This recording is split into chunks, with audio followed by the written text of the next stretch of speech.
viewers, we are going to be touching on one of the issues today, which is very sensitive to some extent, and also it is an issue that talks throughout the world at this moment, the phenomena at this moment going on, and also we have a risk type of issues being categorized under the safeguarding issues. We are going to be talking about radicalization.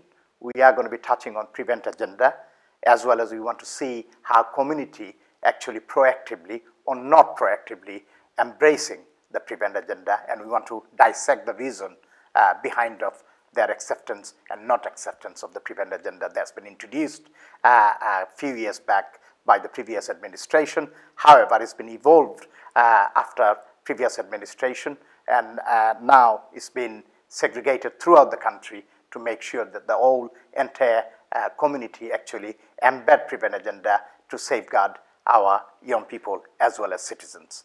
So thank you for joining us. I'm privileged to introduce one of a lawyer here who is expert in this field, and also who has been representing two of the young women who flew out of Syria in January 2015, and his name is Tasnime Akunjee. Thank you very much. Thank you for coming to our show. Mr. Akunjee, what we want to do is to dissect some of the issues behind the prevent agenda, and then we will be looking at what are the storyline in terms of young women that actually flew out of London to Syria, and what happened between British administration and the Turkish administration in between. And I know you are in a better position to talk about that. You appeared in the House of Commons Select Committee in order to face question through the scrutiny review panel and so on.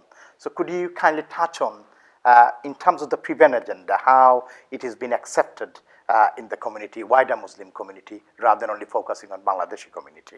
Well, first let me express my gratitude in having me as a guest here. It's a great honor for me to be here with you. In terms of the prevent agenda and its uptake in the community, well, that's not been so good. And there are many faceted reasons for that, but particularly because prevent is meant to be a policy by the government that's supposed to tackle violent extremism. Well, certainly it started as violent extremism, and as you said in the introduction, the idea of prevent has evolved quite a lot actually since previous administrations through the current one, and under all its guises the difficulty has always been one of trust. Now, prevent is only one element of an overall strategy, and that strategy is called contest. It's meant to be in place, which involves the police, security services, social workers, and actually everybody, in terms of combating the danger of extremism. Now, prevent comes at the beginning. It is meant to be a sub-criminal aspect to these things, and there's another part of it which is called channel. Quite different, but they're all part of the overall umbrella called contest. Now, channel itself is a bespoke approach to people who have been already identified as on the, let's say, extremism radar. The authorities then bring resources to that individual and tailor those resources to that person's individual needs. And conceptually, there can be no argument about that. That seems to be a very good idea. In terms of the data from that, whether that's transpired, that it's been successful or not, is quite cloaked in secrecy, so we don't actually know. But as I say, intellectually, conceptually, quite an unarguable matter. Prevent, on the other hand, is a different fish. It is the concept that the government's put out that puts a duty on the police, or social services, now, as of 2016 anyway, schools, universities, everyone who has a public-facing engagement to combat and remove safe spaces from extremist voices so they can't be heard.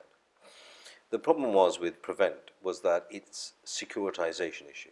So where it was meant to be a sub-criminal sort of tool, it has always involved police from the very off. Sure.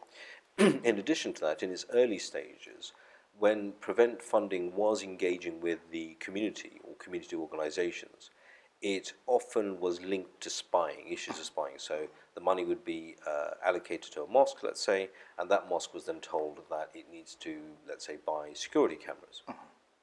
and have regular meetings with police. So there is a compromise in terms of data protection to some extent, is it? There's that, but there's more the question in the minds of the community is if it's meant to help the community, why is it only focusing on detection, yeah, or so-called detection, spying and the infrastructure around that?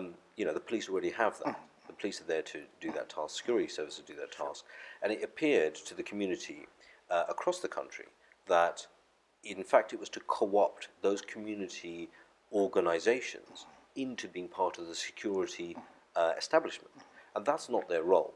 You know, they have always worked with the trust of the community, mosques, social workers, youth workers, indeed, and they were always the people that the community could go to talk about their issues without fear of consequence, without being judged.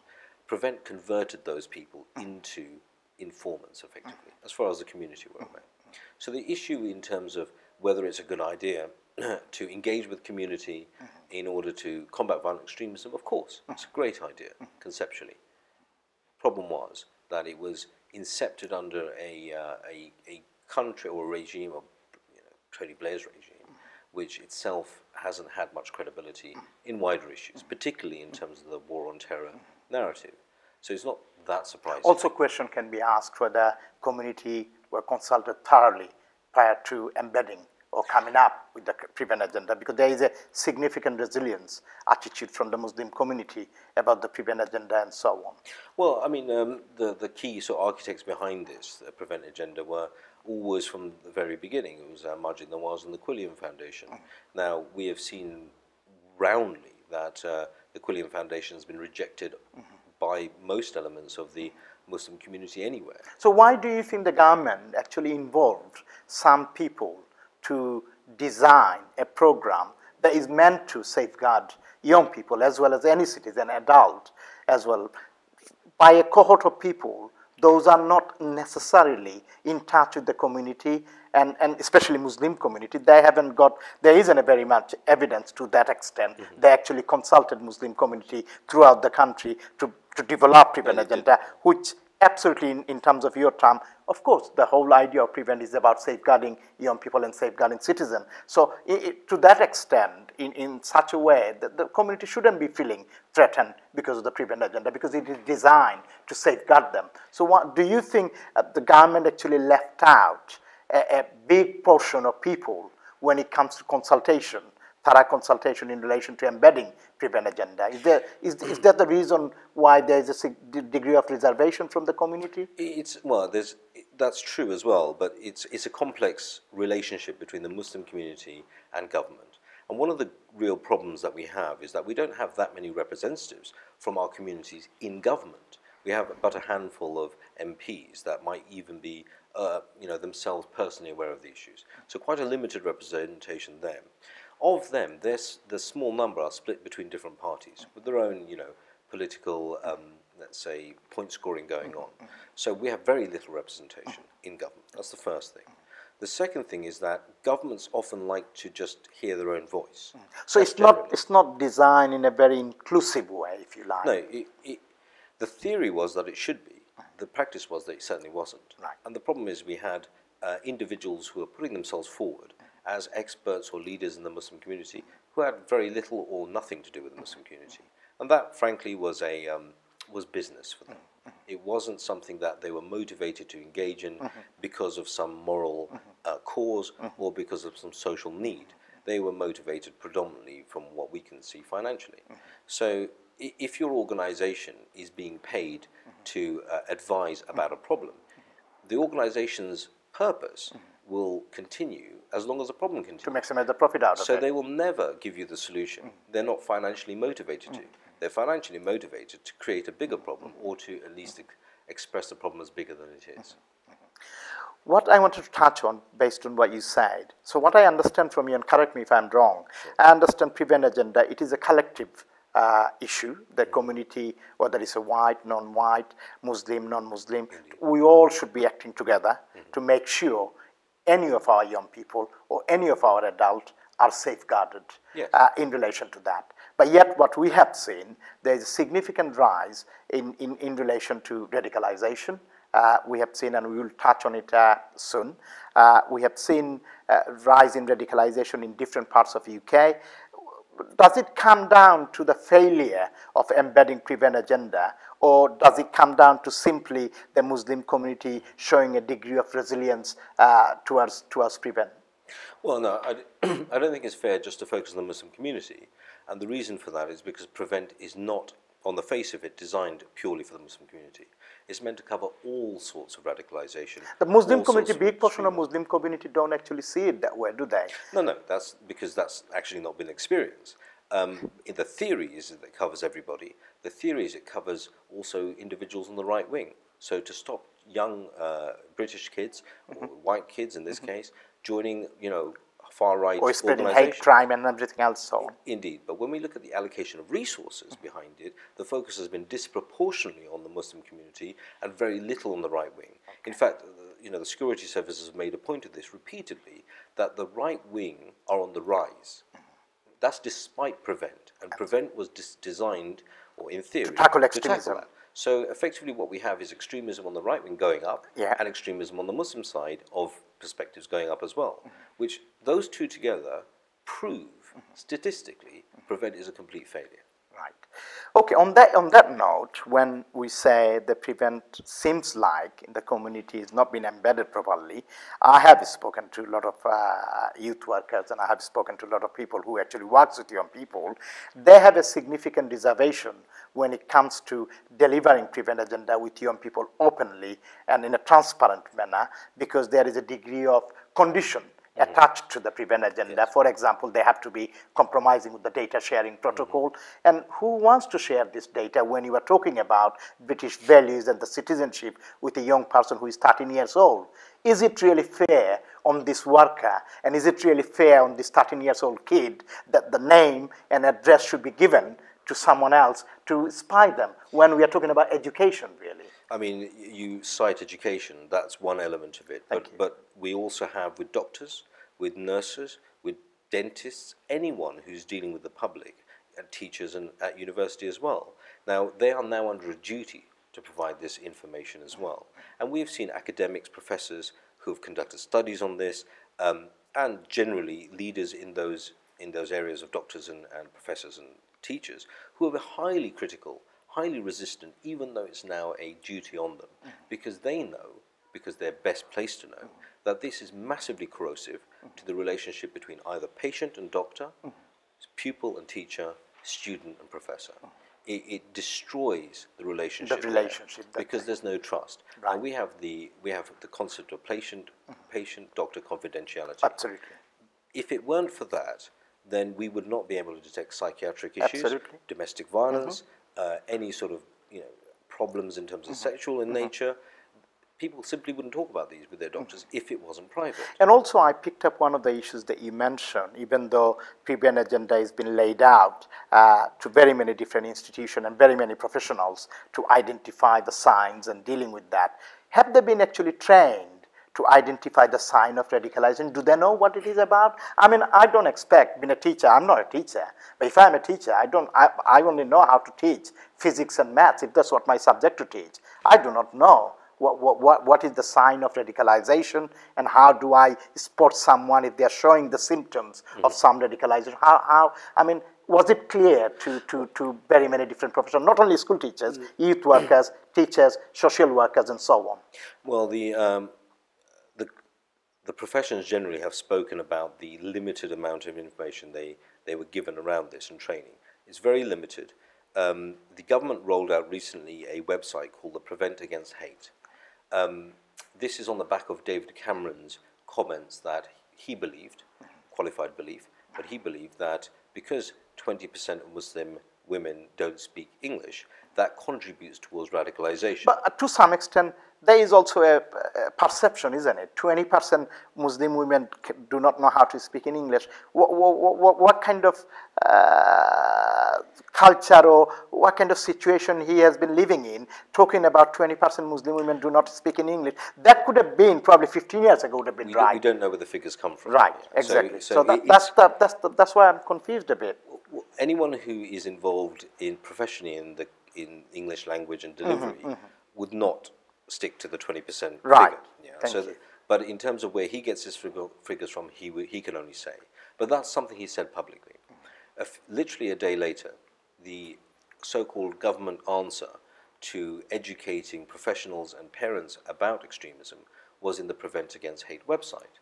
The funny thing was that this website's only available in English. So if the problem is that people don't speak English, then why are you putting something in English again? So this is an example of the misthinking around this. Having looked at the website myself and the materials, they're very, very basic in nature.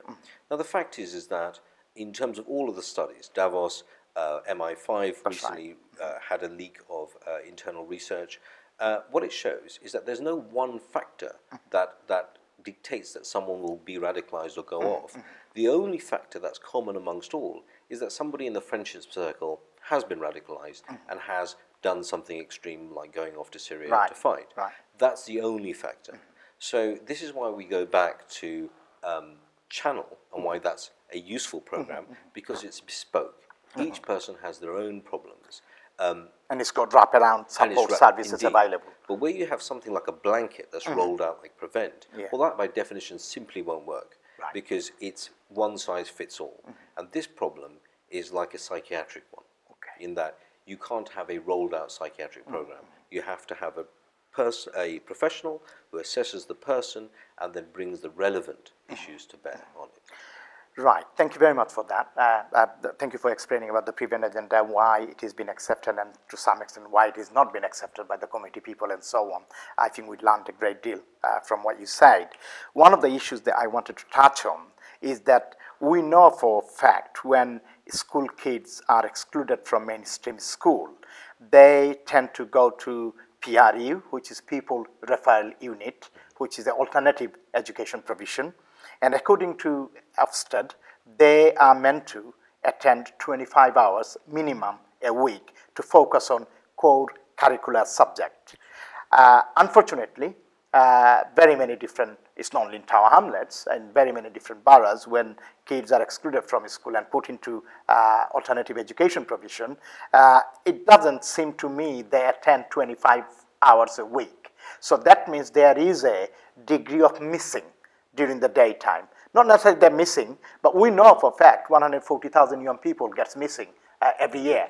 That's been recorded in the Home Office. So this missing is about not necessarily disappearing, but it's missing maybe 3 hours in a day, because these are the one I'm talking about, the 25 hours they're supposed to attend, but actually they are not attending 25 hours. Do you think the local authority should be focusing thoroughly in terms of monitoring if they are excluded from mainstream school? What we have seen is a significant gap between throwing out of mainstream school and accessing alternative provision. That's about 3 to 4 months. So there is a degree of missing correlation exists. And at the same time, when kids get placed in alternative education provision, they don't seem to attend 25 hours. They are somewhere else. So there is also a missing. And what we understand, there is a correlation between missing children, grooming, and radicalization. What's your opinion on that? Well, in terms of the people I've dealt with, none of the girls or none of the children that we've dealt with were actually missing from school, or indeed were bad students or excluded in any way. In fact, it's the opposite. They were extremely bright. So you are talking about the mainstream school they were attending and so on. So, by all accounts, they were extremely intelligent people, highly academic, personable. They had all the skill sets to be successful in the future. And yet, they appear to have been radicalized, and they appear to have been pulled in by this propaganda coming from Syria by ISIS. But I personally feel no 14 years old will ever be tempted to be radicalized, knowing the fact where a country, which is Syria, in the middle of war zone, someone is going to go there to seek for heaven, unless or until some form of grooming actually taken place behind the scene. Sure. Do you think there is a degree of correlation between grooming and the radicalization? Grooming is a loaded term. It's a term that's been captured by issues to do with, let's say, sex gangs in Rochdale and Manchester. So it's now been imbibed with not just that, but also things like Jimmy Savile and that sort of problem. So the term has now moved on into a specific issue. When we say grooming in terms of radicalization, That happens in many different ways. There is direct online grooming by people, men, who are looking for women for marriage. And they're targeting vulnerable young girls, often from backgrounds where a relationship is something that's going to be only in the context of marriage, and those young girls will be quite religious in nature in terms of these things. And so, and often because of cultural reasons, they may feel that they don't have so much control over who their husbands are. Now, imagine a young strapping man from the battlefields of Syria, gun in hand, muscles bulging, on the internet, speaking to this young girl. It's, you know, it's maybe visually more appealing than a 35-year-old man of limited means from Bangladesh, for example. So when he is speaking to this young girl, often she will feel that she can at least exercise some choice over who she marries, rather than her default position where she feels she can't. Now, choice is the biggest issue in the human being's existence. The fact that they can have some control over their lives and their future. In a context where people say Britain gives all these freedoms and opportunities, true, but not for everybody. And certainly young girls, in a context where they may be feeling that there's forced marriage or certainly strong correlation about who their families pick for marriage, they don't feel that choice, they don't feel that freedom.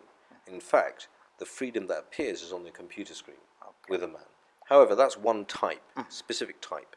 There is another type of grooming, which I say maybe the word doesn't really apply, but that's more a friendship circle, where which is peers on peers, you're peer talking on about. peer, yeah, and that's very much more what we see really, in that you know, one or two individuals may become highly motivated for personal reasons to the call from Syria. They may have very, very bad home circumstances, very negative ones, but they then exert a strong influence because they often have strong personalities over their friendship circle. So one will go over, and then others will follow. Okay, on that note, let's touch on 4 young women that actually flee out of London to Syria, and they were attending Bethnal Green Technology College. As I understand, it is not a local authority school, it is the academy. However, they still have quite a good link with the local authority. Most of the academy will have to have a link with local authority anyway, based on different targets, RPA and everything else, and safeguarding and so on. So now let's dissect some of the issues. So we had what we are talking about, and what I gathered from you, these 4 women, they were intelligent. I will step in just there. Is these were 15 and 16-year-old girls. Right. So rather than young women, we okay. treat, and the authorities have been treating them as children and girls. So these are young children, 4 of them, and they were very intelligent. They were attending school on a regular basis. They were not thrown out of mainstream school. They were not put into alternative education provision. And what I understand, and I've seen some example of that, what I understand, they were in the radar before they flew out of London. They were in the radar of school. They were in the radar within the Met Police. They knew all about it, and to some extent they attempted to communicate with parents. How they tried to do it, or there's a right way or wrong way, that's a different issue.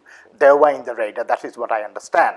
However, do we know at this moment that it is a responsibility on local schools or academy? They still will have to report to local authority, children social care, or local area designated officer in relation to safeguarding them. Did Bethnal Green Technology College ever notify local authority at all? We don't know whether they did or didn't. They haven't communicated that with us, or the parents of those girls. Right. One of those girls is now believed to be dead. Their families still don't know whether or not the school did or did not do that, and if they did, we don't know when. So that's an interesting one, isn't it? So where you got 2 institutions, police, you got institution, school, were fully aware in terms of their movement. They had a meeting, I believe, prior to their flying out to Syria. Did they have a meeting with all 4 of them on a one-to-one basis? Yes. Well, they had a meeting. The schools were present. We don't know in what capacity, but this meeting took place in the school, and it happened on a couple of occasions. Bizarrely, it happened in a communal environment. So it wasn't just these 3 girls. There was a girl in December who'd gone off to Syria. Because of that, the school were notified in December that this girl has believed to have gone to Syria. Her friendship circle was identified. So there was at least 7 other girls who were identified as close to this Right, first girl. right. They were rounded up within the school. The police and social worker from the school were present, and those girls were questioned and engaged with by police without the knowledge of their parents. Okay. You know, that happened on a number of occasions without the knowledge of the parents. Can you actually do that? I mean, you are talking I don't about believe you. 14 to 16 years old, they are underage children, and actually, as you classified rightly so, they are children. Now, very many different institutional representatives interviewing them, having a meeting with them on a one-to-one basis without letting the parents know, without letting any community leaders know, without getting in touch with the mosque. It very clearly makes sense, isn't it? Why prevent agenda is to some extent not attracting, because they didn't bother to communicate with anyone in the community. Mean, leaving aside the mosque, it's just their parents at the very beginning. I mean, one girl has gone off to Syria. She successfully managed to leave. She has disappeared. There's a missing persons report. Either her friends were involved in helping her, or at least they're in danger of following her. Now, that's a danger whatever happens around a child. Sure. And even where children have committed terrible crimes, terrible crimes, even Jamie Bulger, for example. Absolutely. When they're being questioned by police, an appropriate adult must be present. And are you saying they weren't appropriate adult one was not available? I would argue that they weren't. Okay. They weren't present. That's very interesting, isn't it? It's shocking. And it appears that the school social worker represented as an appropriate adult, but we don't know that for sure. She was certainly there. Do we know that in this case, because you mentioned school social worker were involved during the interview and so on, was there at any time the common assessment framework, CAF, actually triggered? We're not aware of that. All we are aware of is that the social worker was present when the police were questioning. Now, what is bizarre about that is that a number of girls are being questioned at the same time. That would never happen in a normal investigation. They would be separated out so that there's no... It should have been conducted one-to-one. Of course. Yeah. Even from a policing point of view, you don't want cross-contamination of evidence. Yeah. Just from a common sense point of view, they shouldn't have been questioned together. Now, even if, and they were, a social worker has to act as an appropriate adult to each individual, but they can't be doing that when they're all being questioned together, because there must be conflicts there. So it's completely inappropriate to the police and totally inappropriate to the school social worker to have presided over such a questioning and an activity. So that also correlates what you were talking about before in terms of prevent agenda, why it's not actually embedded in the Muslim community and wider community and so on. Because what you just told me, the police involved, social worker involved, school involved, but actually it could actually classify as a collective failure. Well, one of the theories is that because of this type of questioning, because the girls were now made aware that they would be questioned formally, and their parents were to be notified, that may have actually triggered them to actually leave, for fear of not answering questions against their friend. So we're now, there is an operational theory that this was certainly something that either triggered or pushed forward their plans to cause them to go. Apparently, I mean, this is interesting, isn't it? You're talking about Bethnal Green Technology College, which won the national award, I believe, or something, as a high-achieving school. I think the head teacher is quite well known as a czar, basically, to sort mess out. That's why he was hired from Newham to Tower Hamlets at a stage, because the school was in disarray well before he appointed.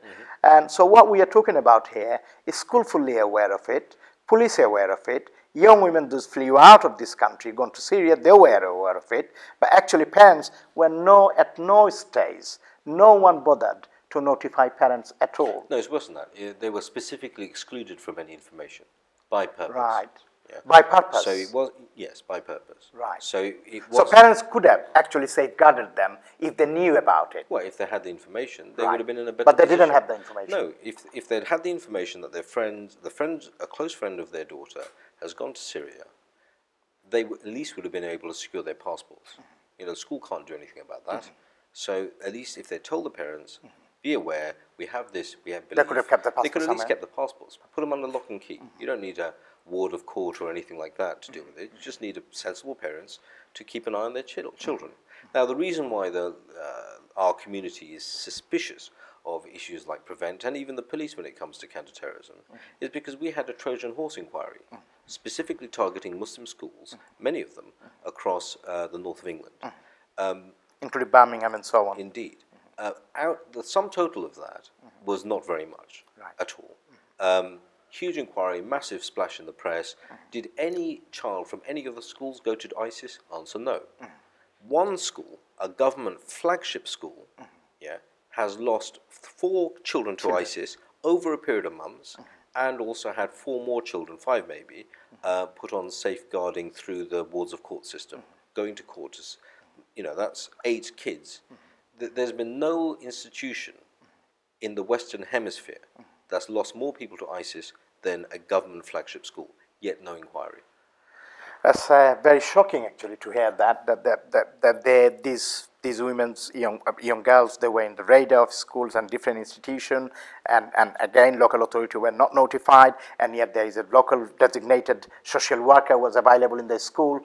No common assessment framework. We do not know whether common assessment framework is done or not. But this is a practice. It's been embedded throughout the country to make sure we do the common assessment framework to trigger if young people are at risk or likely to be at risk. So you're talking about early identification and prevention, and also intervention. And I think on both cases, early identification and prevention is failed thoroughly. Well, in fairness to the school, under questioning, the headmaster confirmed, that's Mr. Kiri, that they had applied the prevent strategy to the T as it stood then.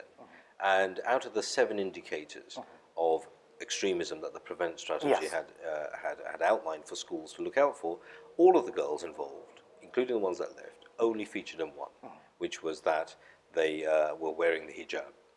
Now, the idea that a young adolescent girl... Well, they were not, just to clarify, they were not wearing niqab, were they? They were wearing hijab, none right? of them wore niqab. Okay. Only hijab.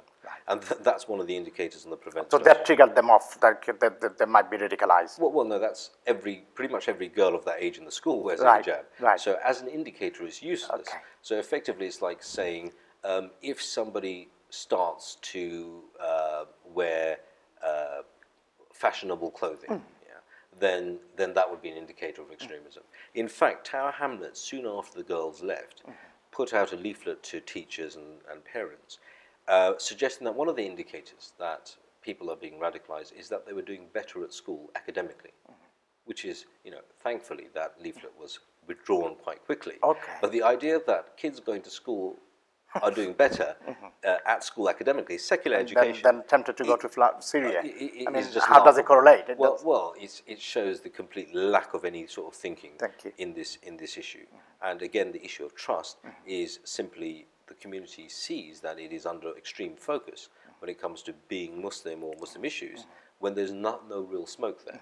But when we've got a raging fire inside a BGA, where's the inquiry? We had Madeleine McGann, one girl who was lost under suspicious circumstances, and we've had huge amounts of resources poured into the whole international media, and rightly so, because it's a young girl who's gone missing. Absolutely. But when we've got a number of young girls, one of which is now feared dead, where is the inquiry? There is simply no... Interestingly, I'm coming to a conclusive question now. Sure. One of the questions that I wanted to ask you about, what we hear now, that young people obviously may well be radicalized. We cannot say the young people will not be radicalized because we know there are different groups operating undercover and so on. And I think it is a collective responsibility for the community as well as an active citizen to make sure that we inform institution and authority to flag it up. However, we understand that now the young people are not going to go to Syria. We know that because it's a war zone. But at the same time, it doesn't necessarily mean radicalization will be reduced, because what we understand from the ISIS message recently, they're saying, don't bother coming to Syria, create mayhem wherever you are. So that is a significant message they are giving out. So what do you think as a community, as an institution, as a police, how can we actually work together? Doesn't look like we work together collectively as a community and so on. How can we work together to prevent this kind of things happening in the future? Well, that's right. I mean, government professes that it doesn't want our kids to be radicalized and risk their lives. And we as parents and we as a community certainly don't want our kids to put themselves into danger or be radicalized. So whether government's working or not efficiently in this is irrelevant to us as parents. Yes. We need to know ourselves, what can we do to combat this danger? Now, the reality is it all comes down to communication. None of the parents involved in these horrible affairs were in any way radical, in any way at all. they're from fairly different backgrounds, and yet their children all suffer the same issue. The one common theme is that they weren't fully conversant with what was happening in those girls' lives. And that's common to all teenagers. Anyone who has a child who's in their teens will know it's very difficult to get any information out of them about who their friends are, what they actually get up to, what's going on in their lives. But it's our responsibility as parents that we make it. As a community as well. As I mean, community. it's, as you said before rightly, it's everyone's responsibility actually. It is, but the point of contact is with the parents.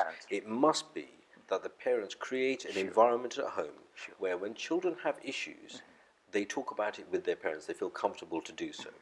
Now, our community is well known for maybe not engaging with the younger generation so much, but that has to change in this environment because there are so many dangers, and not so much ISIS, but also in terms of sexual predators out there, in terms of drugs, in terms of anything. It's just good parenting to be knowing and speaking to your children about all risks, all issues.